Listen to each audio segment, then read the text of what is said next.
Okay, class, we're going to turn to page 26 in our books and read the section on angles and their measures. When we look at the pages, we can see that there is a lot of highlighted words. Now I'm guessing that because there is a lot of highlighted words, that they're probably important or vocabulary words. The first small paragraph has 3 highlighted words, so we're going to read these together out loud in order to work on our comprehension. An angle consists of 2 different rays that have the same initial point. The rays are the sides of the angle. The initial point is the vertex of the angle. So I'm thinking, what is the difference between a vertex and a side? If we look to the right, there's a picture that shows us angle CAB. Here it's designated which are the sides, CA and BA, and which one is the vertex, A. We can see that the vertex is in the middle of the 2 sides. The angle that has sides AB and AC is denoted by angle BAC, angle CAB, or angle A. The point A is the vertex of the angle. Now we're going to move on to the example. We're going to name the angles in the figure. If we look to the right, we see a figure that has 4 points on it. And we think, how can you make one angle if we see a bunch of angles right here? So there are at least 3 different angles. Angle PQS, angle SQP, SQR or RQS, angle PQR or angle RQP. And we're wondering, how do they get 6 angles, but only we can look at this and only see 2 right here? However, if we go back to our definition of vertex that we mentioned earlier, we know that Q is the vertex of all of these angles. Therefore, all of the 6 angles that we measured has Q in the middle, or our vertex, using the past definition. We should not name any of these angles as angle Q because all 3 angles have Q as their vertex. The name angle Q would not distinguish one angle from the others. So therefore, our thoughts aloud about angle Q were correct. Angle Q is the vertex. The measure of angle A is denoted by M angle A. When I hear the measure of angle A in its how it's denoted, I say there's an M, so I'm guessing that the little m is going to mean measure. The measure of an angle can be approximated with a protractor using units called degrees, which is also denoted by a small little circle. And I've seen this circle before when we are talking about Fahrenheit or degrees Celsius.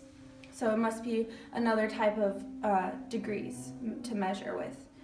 For instance, the measure of angle BAC is 50 degrees, which can be written as a little m, angle BAC equals 50 degrees. And we're wondering, first off, what is a protractor and how do they get 50 degrees? But if we look to the right, there's a picture of a protractor and we can see angle BAC where the ray AC is on the straight line and then the ray BA goes through the 50 degrees, which is where they got 50 degrees at.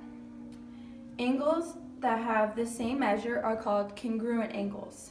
So there we have another one of our highlighted words, so it must be important. So let's reread that definition. Angles that have the same measure are called congruent angles. For instance, angle BAC and angle DEF each have a measure of 50 degrees, so they're congruent.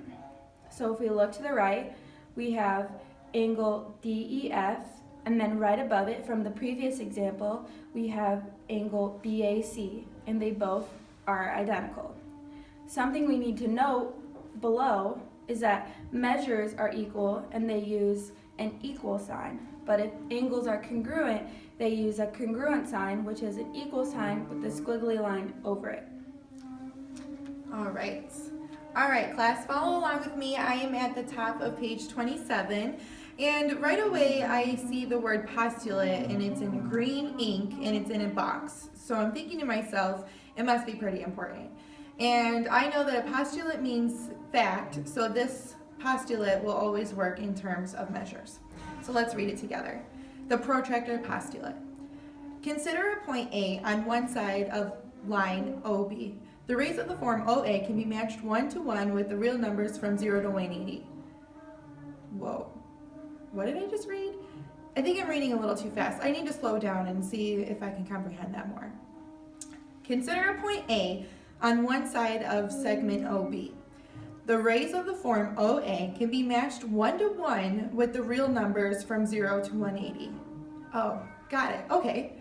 The measure of angle AOB is equal to the absolute value of the difference between the real numbers for ray OA and ray OB. Okay. A point is in the interior of an angle if it is between points that lie on each side of the angle. Interior. I've heard that word before. Well, I know that in means inside, so I'm guessing that these points lie inside each side of the angle. A point is in the interior of an angle if it is between points that lie on each side of the angle, or inside. Okay, got it. A point is in the exterior of an angle if it is not on the angle or in its interior. So if it's not on the angle, it's not in the interior, it must be on the outside. Which that makes sense because exterior means outside. Okay. All right, now postulate 4, angle addition postulate. If P is in the interior of angle RST, then the measure of angle RSP plus the measure of angle PST is equal to the measure of angle RST.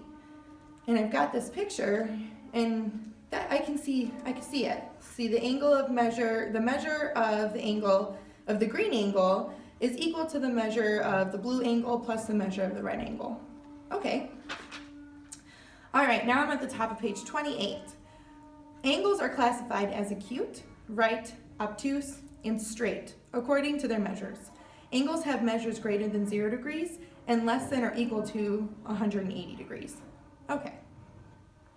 Alrighty, so looking at this first definition, I have acute angles, and then I have a picture, and it says M angle A. What did the little m mean? Let me go back and look really quick. Oh, right, the little m stands for measure. So the measure of an acute angle is between 0 degrees and 90 degrees. Okay, a right angle is equal to the measure of angle A, which is equal to 90 degrees. An obtuse angle is between the measures of 90 degrees and 180 degrees. All right, and then a straight angle is equal to 180 degrees. Okay. Now, to our next vocabulary, two angles are adjacent angles if they share a common vertex and side but have no common interior points.